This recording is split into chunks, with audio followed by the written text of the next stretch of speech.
네, 2025년 1월 14일 밤 11시 10분입니다. 지금 대한민국은 공수처의 윤석열 대통령 체포 문제로 몸살을 앓고 있지만 세계적으로는 북한이 파병한 인민군이 러시아를 위해 작전한 것 때문에 몸살을 앓고 있습니다. 북한의 러시아 파병을 한번 다뤄보겠습니다.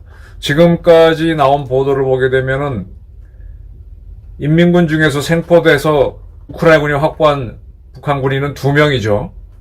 우리 국정원 요원들이 그들과 대화하는 것이 우리나라 TV에 다 보도가 됐습니다.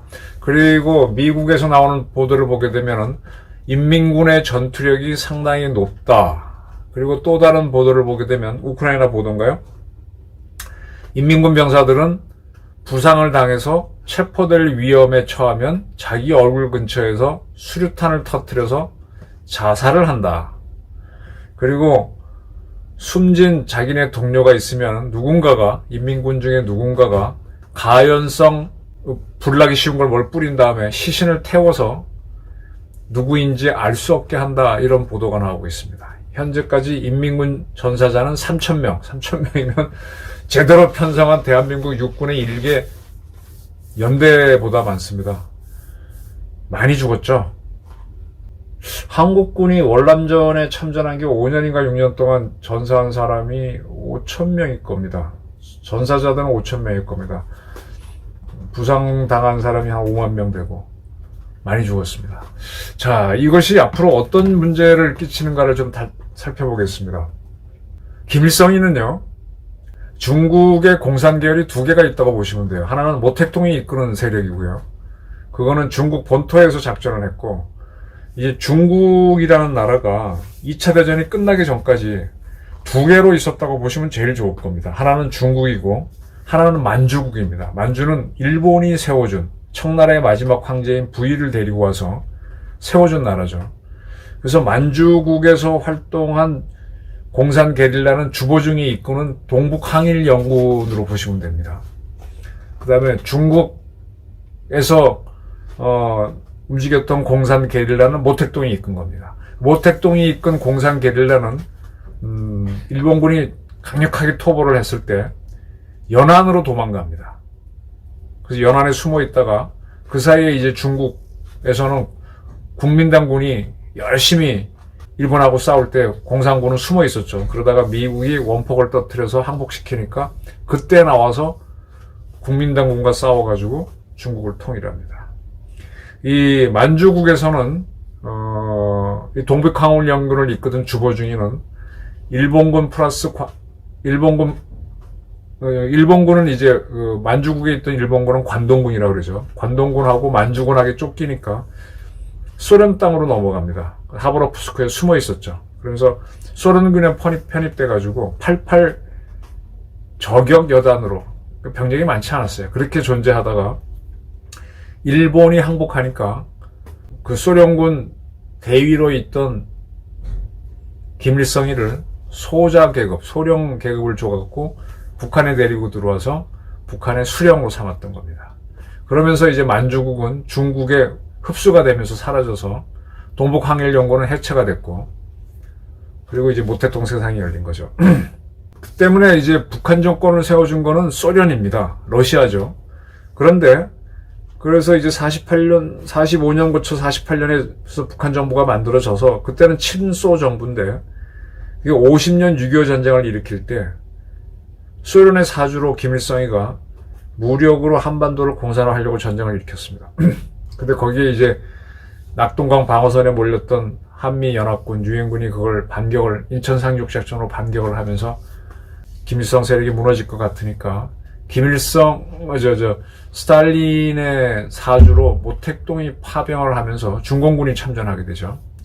그래서 중국이 들어옵니다. 만주국 자체가 청나라의 후손으로 본다면 중국으로도 볼 수도 있죠. 근데 김일성이는 사실 중국하고 더 가까웠고, 만주국이 세우기 전까지 만주는 중국이었을 때 거기서 자기 아버지가 한의사를 했고 중국 길림시에 있는 장춘시에 있나 육문중학교 다녔잖아요. 근데 이제 동북항일령을 하다가 쫓겨갖고 하바롭스크 가 있을 때 소련을 잠깐 만난 거고, 근데 6.25 전쟁을 계기로 다시 중공군을 만나면서 그 후로는 대체로 북한은 중국의 영향을 받아서 왔습니다. 한때 뭐 소련으로부터 경제 지원 받을 땐 소련 쪽으로 갔지만 주로 중국의 영향권 안에 있었는데 중국의 뭐 위성국가처럼 존재했죠. 그러다 보니까 중국으로부터 받는 압박이 많아서 대한민국 사람들 중에 일부 좌파들이 반미를 외치듯이 북한 내에서도 반중을 외치는 목소리는 분명히 있었어요. 그래서 중국을 견제하기 위해서 가끔 친러 정책을 펴기도 했었는데, 이 중국은 북한이 자꾸 핵무기를 개발해서 미국을 동북아 문제로 끌어들이는 것을 굉장히 싫어하잖아요. 그러다 보니까 갈등이 생기고, 또 핵 개발 이후 유엔과 미국이 제재하니까 경제가 어려워서 지금 김정은이가 특단의 방법을 택했지 않습니까? 우크라이나를 침공할 러시아가 병력이 딸리니까 자기네 폭풍 군단을 보내준 거잖아요. 그래서 벌써 한 2달 정도 지났나 3,000명이라는 사람을 희생시켰다고 합니다. 이게 무슨 얘기인가 하면은 한반도 문제에 러시아를 확 잡아당긴 겁니다. 즉 북한을 지키는 거 지금 중국 하나 갖고는 안 되니 러시아도 들어와서 같이 너 나 지켜라. 우리 국민 우리 병사 3,000명 죽였으니 너 나 지켜라 하고 빚을 완창 씌워놓은 겁니다. 물론 러시아는 벌써 그에 대한 보답으로 상당한 방산 기술을 줬기 때문에 북한이 오늘도 또 뭐 강계선과 미사일을 내륙 깊숙한 데서 쏴갖고 걔네 본토를 가로질러갖고 알섬에 떨어지겠다고 하니까 상당히 정확한 타격을 했는데 계속 미사일 능력을 업그레이드하면서 동시에 러시아의 핵으로 북한을 지키겠다는 강한 의지를 내비치고 있습니다. 그동안 육자회담을 했지만은, 해왔지만은, 뭐, 성과는 없지만, 러시아는 사실 중요한 나라가 아니었는데, 이제 김정은이가 자기네 폭풍군단을 희생시키면서 러시아를 끌어들였기 때문에 러시아는 한반도 문제에 깊이 개입할 겁니다. 우리는 중국도 무너뜨려야 되고, 러시아도 무너뜨려야 북한을 상대로 통일할 수 있는 더 어려운 상황이 됐습니다.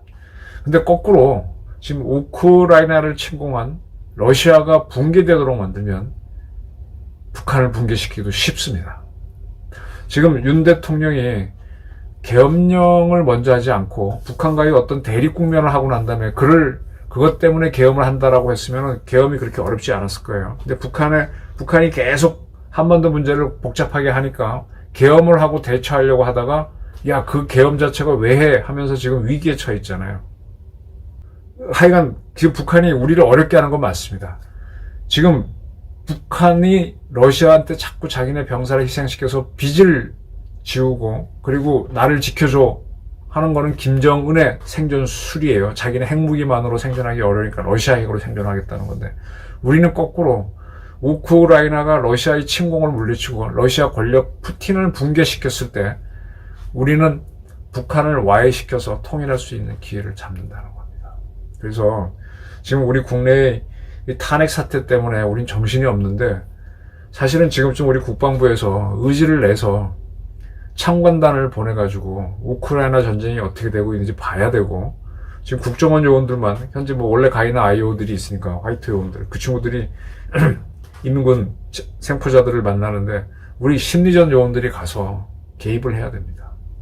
그리고 지금 중단됐겠지만은 한국군 전투 무기를 주는 것도 해야 됩니다. 지금 뭐 최상목 대행이라도 그걸 했으면 좋겠는데 아마 지금 모든 게 올 수도 있을 겁니다. 그런 면에서 지금 윤 대통령 탄핵 문제가 우리를 꼼짝 못하게 하는데 이거를 잘 살려내야 돼요. 이재명이가 집권할 수 있는 기회를 주고 나면은 북한은 만세를 부를 겁니다. 근데 윤 대통령이 살아난다면 북한을 한번 흔들어 볼 수 있는 신락 같은 기회를 한번 갖죠. 물론 국회가 워낙 민주당이 다수이기 때문에 어렵긴 하지만 그래도 한 번의 기회는 가질 수 있습니다. 지금 우리가 우크라이나에서 지금 북한 병사들이 생포가 되고 하는데 그 친구들 여기 데리고 와서 대북 심리전에 막 적극적으로 활용하고 북한이 어떻게 전쟁하는지 우리가 직접 보면서 야 이렇게 해라고 또 러시아군을 우크라이나군을 코치하고 이렇게 돼야 되는데 그런 모습이 없습니다. 그게 되게 지금 안타까워요. 북한은 분명히 러시아를 끌어들였고 우리는 그런 러시아를 괴멸시켜야만, 우리가 괴멸시키기는 어렵겠지만 미국이 괴멸시키는데 우리도 일조를 해야만 우리가 이 위기를 극복하고 통일할 수 있는 기회를 잡습니다.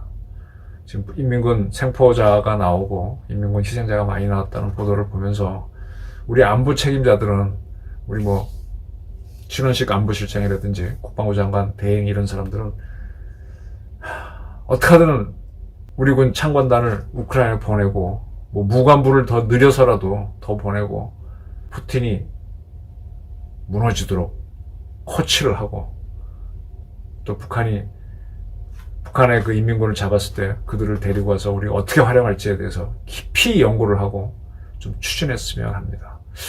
지금 상당히 좋은 기회가 오고 있는데 탄핵 세대 때문에 못하고 있는 게 상당히 안타까워서 우리 군부만은 그래도 흔들리지 말고 이 우크라이나에서 생포된 인민군을 활용하고 우크라이나 사태에서 푸틴과 김정은이 와해되도록 최고의 공작과 작전을 해주기를 바라는 바입니다. 안 그러면 러시아의 힘을 받아서 북한은 더 나대서 대한민국은 어려워지기 때문입니다.